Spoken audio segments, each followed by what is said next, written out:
And just like that, we have another champion in the National Basketball Association. We're going to talk about that today, and we're going to talk about the offseason for the Miami Heat as they fall short of winning the Larry O'Brien Trophy as Denver wins in Game 5. Something me and TJ both predicted yesterday when he watched the show. I'm Coach, your host, David On Point Huffman. Right there is Mr. TJ Hopkins. Please like, share, and subscribe to the podcast. Also, we have a plethora of streaming platforms. You want to check us out over there as well. So continue checking out the content. We go live every single day, including a double dose of Prime Sports World today, as we're going to do the Houston Texans off-season preview episode today as well. You don't want to miss that content. It's coming to you hot. So, yeah. I'm David Huffman, TJ Hopkins. What's up, TJ? Another basketball season in the books.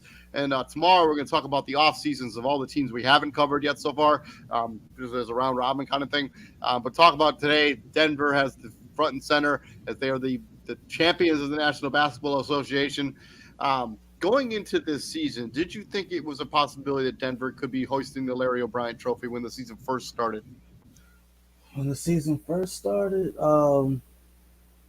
no, but like every other contender, like as long as you're a contender, you're in the argument, right? Like, so going off of last week, we knew Denver was going to be a playoff team, but like, were they going to be good enough to take that step from being a playoff team to being a championship team? I think a lot of people would have said no. Hey, going off of last season, I think it's fair that you like obviously top two teams in the league going into this season were the last two teams that were in the finals last season. So Golden State, they're one since they won it. Boston's two since they were the runner-up, right? And then you go from there. But like you said, like Denver has always been one of those teams that's like really that's they've always been really good. They've always been really good. They just it was just super unfortunate that they ran into teams that were better than them, better And they had talent. injuries at bad times. I mean, they trade for Aaron Gordon and they win their first 5 games of that threesome, and then Jamal Murray gets hurt. He misses basically the next 2 seasons. Um, recovering from that. But yeah, they had a series of unfortunate events. But Game 5, they win 94-89. Nikola Jokic wins the MVP. He put up crazy numbers in this series. And this team is built in a very interesting way. A lot of their own drafted guys, like they only really traded for KCP. They traded for Aaron Gordon, obviously, a couple of seasons ago. But this is like a roster that's all homegrown talent. Well, the core guys, like so you drafted Jokic in the second round, you drafted Murray, lottery pick, you drafted Michael Porter Jr., lottery pick, um, and like who else? Yeah, Well, and you drafted Kristen Braun, who's Christian Braun. But speaking of Chris, 3 titles in 3 years: high school, college, and now an NBA championship. Like, and I think he's won a title the last 4 years he's played or played basketball. Won a natty two back-to-back high school championships.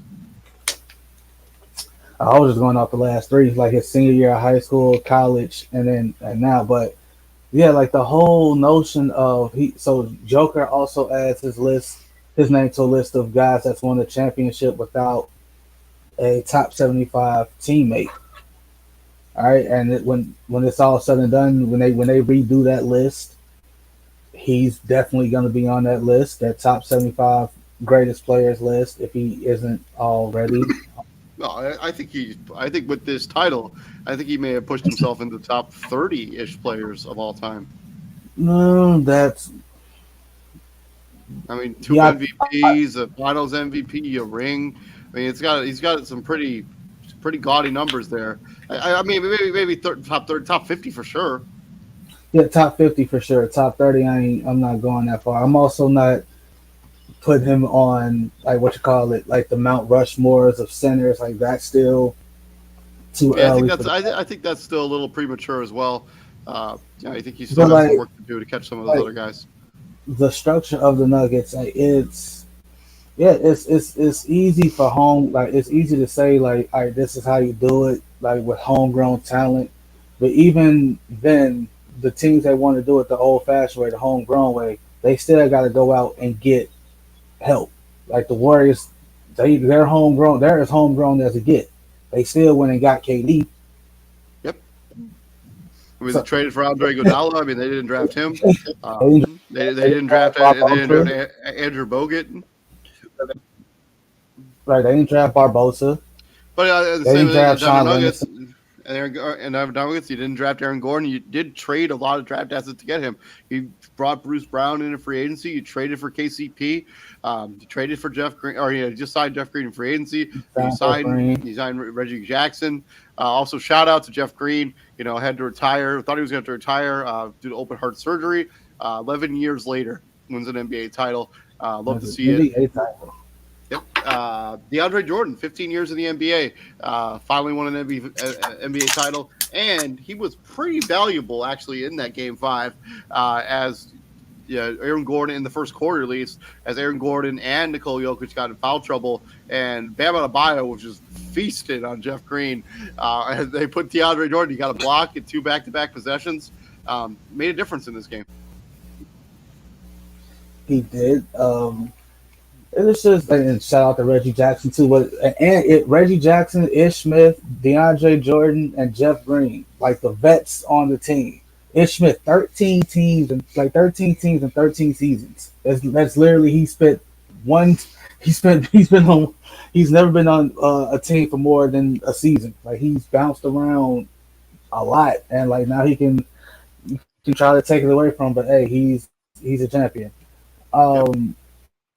It's like again, I harken back to the days where they had both Yusuf Nurkic and Jokic, and like they literally like had to make a decision, like, and they almost chose Nurkic over Jokic, and who knows how that would have went. like I get it, hindsight's 2020. Like you can say they made the right decision, or they would have been kicking themselves if they chose the other way.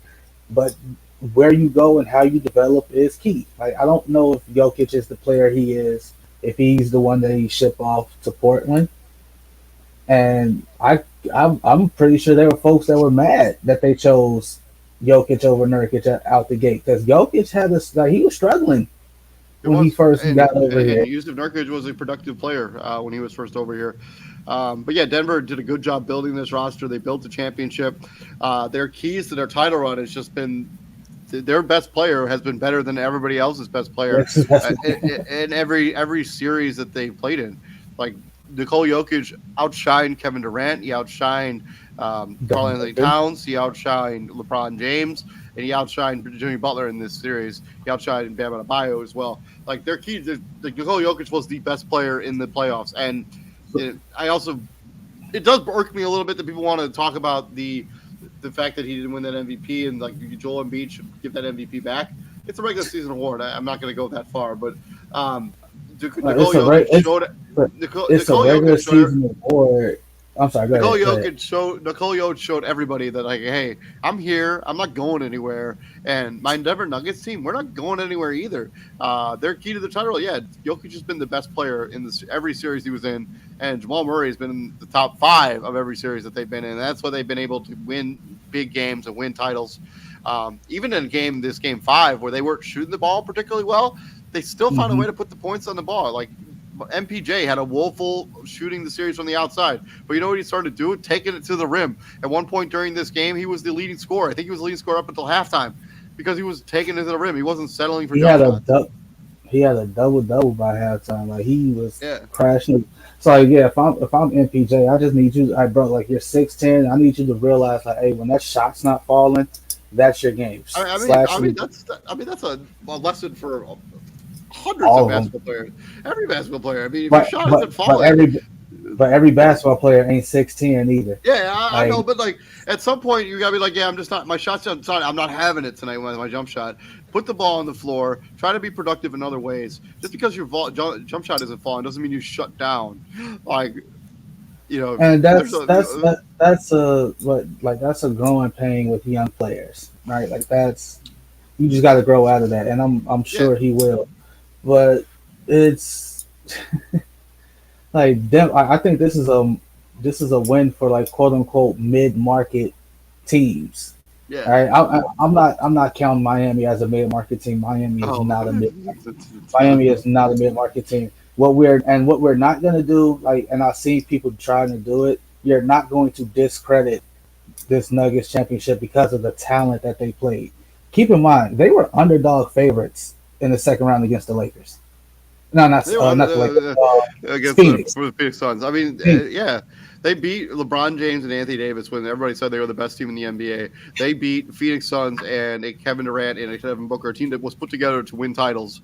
Like, let's not. And Miami Heat went against all the odds. They beat the Milwaukee Bucks, arguably the best team in the regular season. They beat a scrappy Knicks team. They beat a Boston team.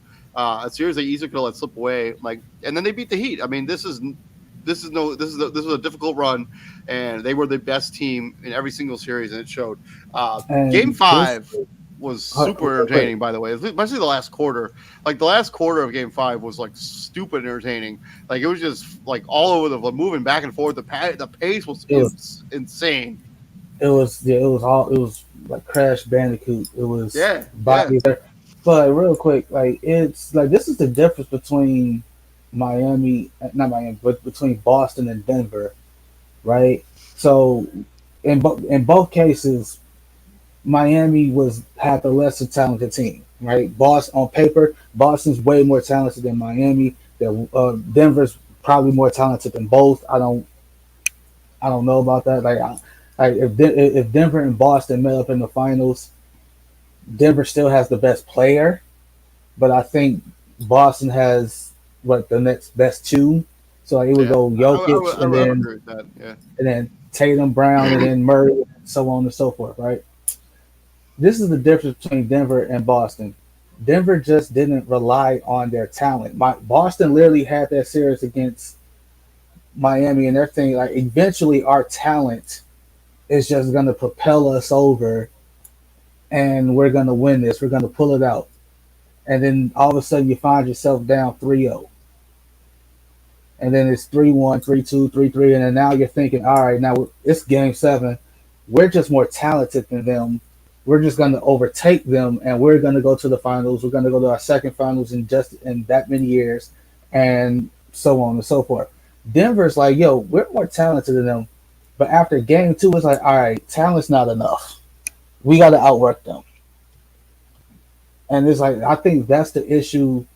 And I think that's the issue that it came down to. Like Mike Malone and his coaching prowess was like, hey, we're better than them. We didn't lose game two because they're better than us.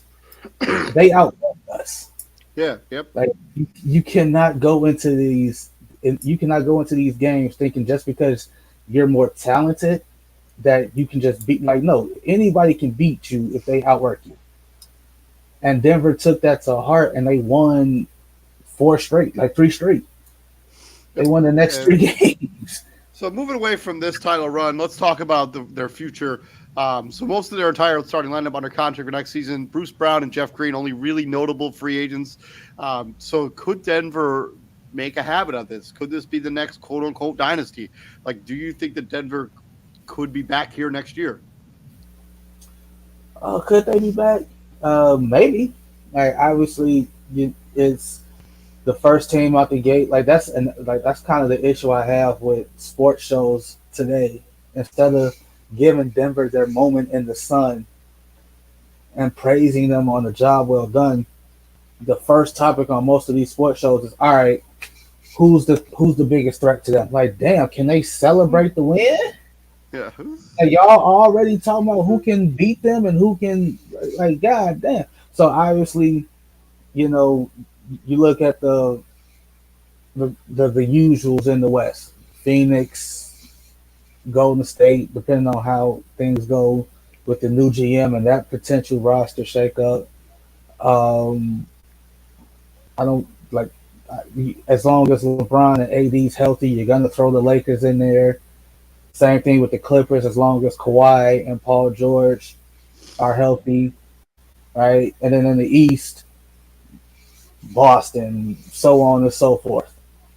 Philly, like, and I know they're gonna do the whole thing, but like, could they be back next year? Yeah, as long as everybody stay healthy, as long as Yeah. they don't, and I as think. long as they don't get, they got to keep the same hunger. They can't get big headed. They can't be like, all right, we got our one, and whatever happens next season happens. Like, nah, bro.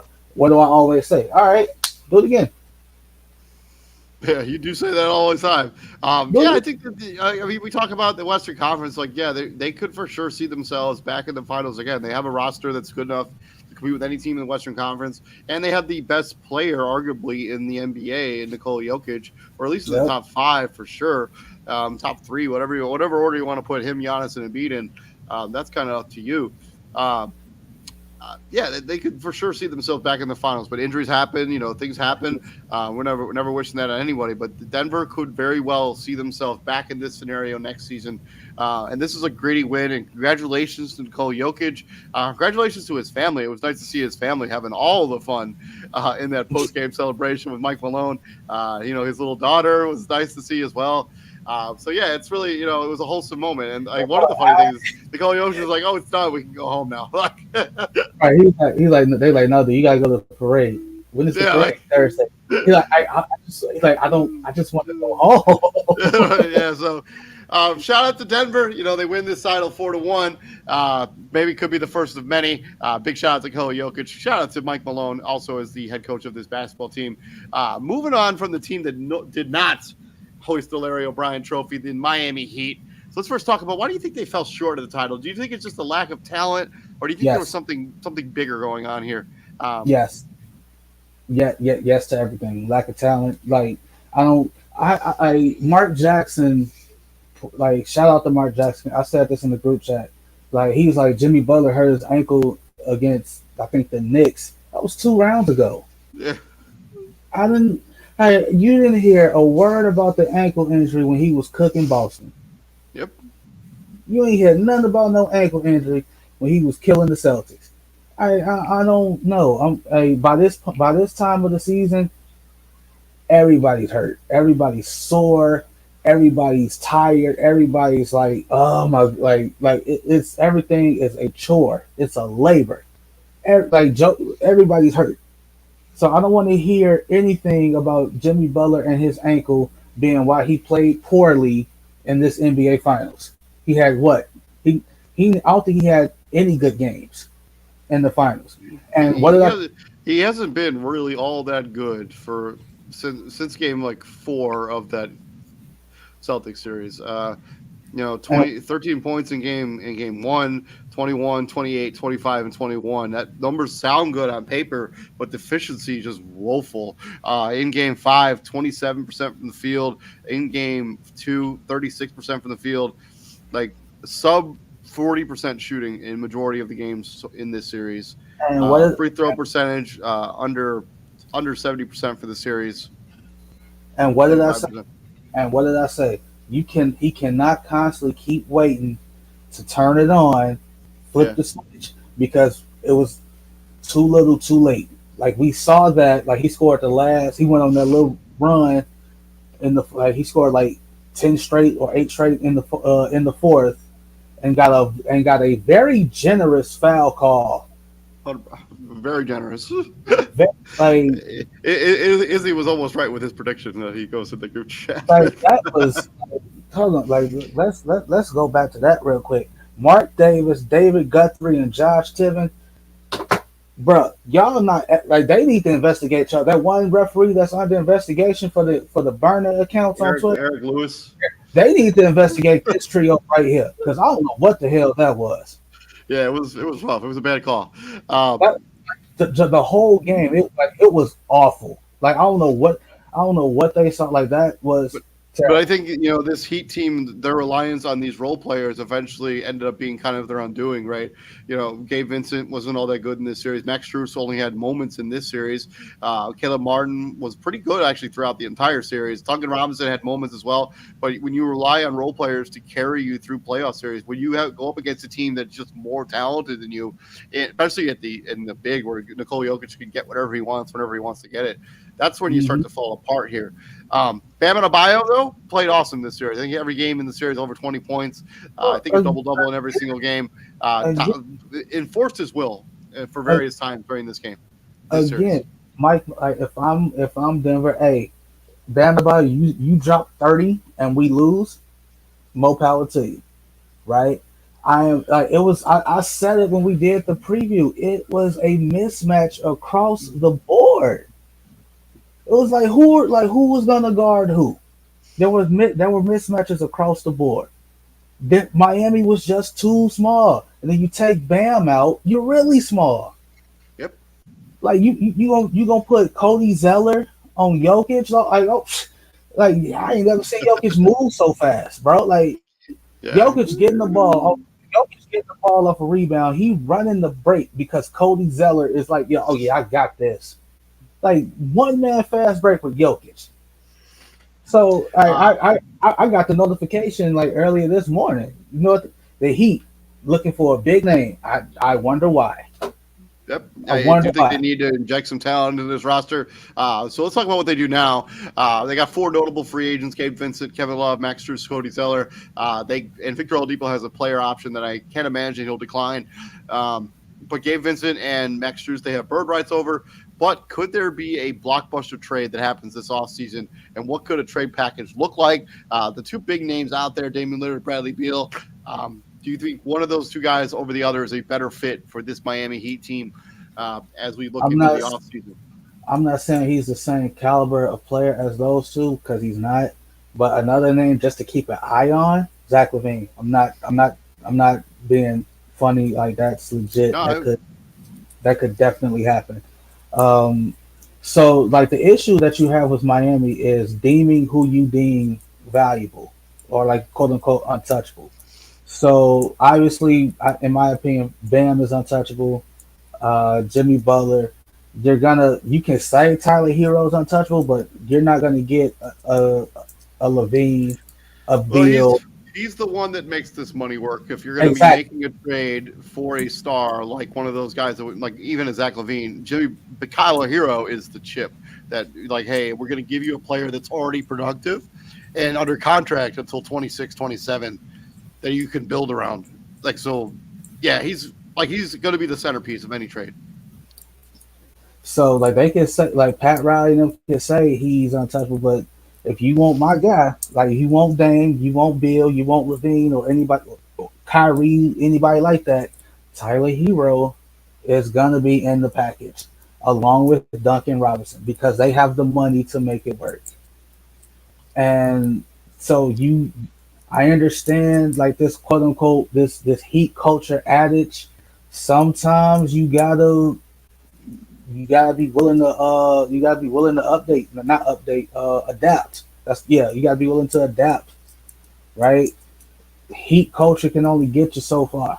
And I understand they got to the finals, but like you said, like relying on guys like Gabe Vincent and Max Strus and Duncan Robinson to be to be productive and be productive consistently. Like Gabe, like they all had one good game, and it was literally the only game they won. Yeah. Yeah. Like game one, they were not game one. What was Max Strus? 0 for 7 from three. Game one, he's lights out. Games 3 through 5, he probably hit two threes. Like over 3 games. Like that's what can you do with? And then on top of that, you got Jimmy Butler being a no show. So that's even more pressure on the undrafted guys Yeah, and to Jimmy put Butler up. was noticeably just passive in this series and down the stretch of that Boston series as well. But yeah, I think you're looking at a trade pack. I think there is a blockbuster trade. I think all the three names that we mentioned, one of those three guys will be playing in Miami next season. I don't know who it's going to be. I have no way of really predicting. But this is what the trade package that I just ran in the trade machine actually while I was boothing a show at work earlier. Mhm. Duncan Robinson, Tyler Hero, a sign and trade with Gabe Vincent and Nikola Jokic, and 2 first-round picks, one this year and one in 2027, going to Portland for either to Portland or to Washington or to Chicago for one of those three guys. There will be another star, quote unquote Because star, like playing. because like you need sorry, like you need two things. Like you need that star, and you need shooting. So like why like so eventually you're looking to get you would like a 2 for 1, right? You like to get both of those things in the same player. And again, say what you want about Zach Levine, I guarantee you they would take his whatever he shoots from three on the team. Yeah, Like I guarantee that. Like let me look it up real quick. He shoots. Jesus Christ, you are dying? That sounded really rough I'm there. yeah, I'm struggling a little bit. There's He shot 37% from three last season. They would take that. that's about league average right there. So That's respectable. And yeah, like that's respectable. His 25 again, yeah, 25 a game, 25, 4 and 4, 37% shooting, 48 from the field. You 85 from the line. You take that because he's basically I'm. That's what Tyler Hero was giving you. yeah, Minus Zach Levine's basically giving you 4, 5 more points I a mean, Zach game. Levine's a better distributor, a better playmaker. He makes the other people around him a little bit better. And I think you've done the exercise. You basically got to the finals without Tyler Hero. So if you can upgrade that position, and you get to move on with that Duncan Robinson contract, which is still bad, even though he was better in the playoffs. But he only got minutes because one guy got hurt. Like that means 100%. like Yep. that's telling me like if Tyler Hero doesn't get hurt, we probably don't see Duncan Robinson on this playoff run. I agree with you on that. Um, I've been saying that since the beginning. so like play like the notable. I think this is it for Kevin Love. I think he just retires. I don't. I don't think so. I think he plays somewhere. No, because I really think about it. Like in this, like what better way to utilize him than this matchup against the Nuggets? But like you can literally throw him on Aaron Gordon, which takes Aaron Gordon out of the paint, which takes another rebounder for Denver out of the paint, and you create a mismatch on him because you want Aaron Gordon to guard Jimmy Butler. Yeah, he's Because only playing like 15 minutes a night. What like who does But that help? And but he and he's going to be 35 by the time the next season starts. I still think he'll play somewhere next season. and he what you call it, and he's a he gives you what you need, rebounding, shooting, and you only played him 15 minutes a night. I mean, that And may be like all he's capable of at this point of his career. Let's be real. so, Um, I we'll would talk see. better fit. Let's talk about better fit when talking about those three guys. Who do you think would be a better fit on this roster? If let's say Uh, Miami could just pick between those three guys, who's the better fit? if they want to keep this whole heat culture thing a thing, obviously the better fit is Dane. Quiet, keeps to himself, like literally looks like he was molded by somebody like Pat Riley, right? If I'm going like anything else, like coachable, Zach Levine, if anything, he's coachable, and I think he would garnish the respect from an Eric Spoelstra because Eric Spoelstra ain't gonna play whatever nonsense that was going on between Billy Donovan and Zach Levine, and which still hasn't even been confirmed. Like, remember they was releasing reports talking about some Zach Levine's unhappy with Billy Donovan, and like you have like nobody's even said anything. But I would go Levine. One, he's younger. He's younger than both of them. Less injury, especially recently, less of an injury concern. He played 77 games coming off of a knee procedure, Yep. right? We already know Washington Washington and Portland. If they stars are hurt and they ain't got nothing to play for, hey man, you shut it down. Like 77 games out of 82, and that's after missing back to backs to start the season. That he played, like he basically played in every game after that. Yeah. So, I'm but going to go Damian Lillard as number one. I think Damian Lillard is the best of these three players. I also think that his trade package may not be as expensive as the other two guys. I don't know, but I'm going to go Damian Lillard. I think Portland's ready to make a change. so I here's the think thing. I don't. I think his fit would be easier next to Jimmy Butler and Bam and Damian Lillard. I think you get those three guys at three different positions. And Damian Lillard is exactly what this team needs. A guy who can make clutch shots, because that's really where the downfall was on the Miami Heat. They didn't have a guy who can make clutch shots. Damian Lillard has proven that he's that guy. Yeah, like that's. I mean, like I think no matter who they trade for in this situation, I think it's going to be expensive. Like there's no such thing as a quote unquote cheap trade package for them in this equation. I mean, we're talking 2 first-round picks. We're talking a bunch of their young assets and talent. This is going to look like a different Miami Heat team probably next season than it was the team that walked off of that floor on Monday night. This will be a different team that takes the floor in December or October, whenever the season starts. Yeah, 127 days from now. So do math. So we'll see what ends up happening. That's been our Heat off-season preview. Thank you very much for checking us out. Congratulations to the Denver Nuggets as they have won the Larry O'Brien Trophy. Kudos to them.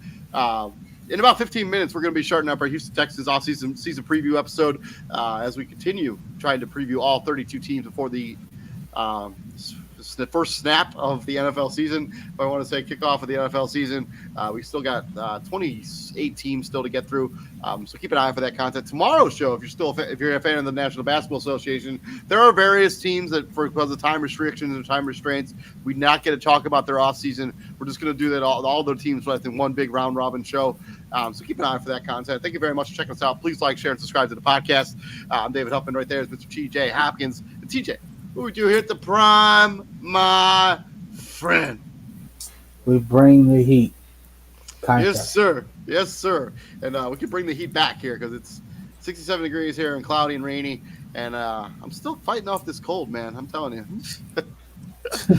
I'll see you guys all later. We'll be back here in about 15 minutes for that Houston, Texas show. You don't want to miss that content. See you later.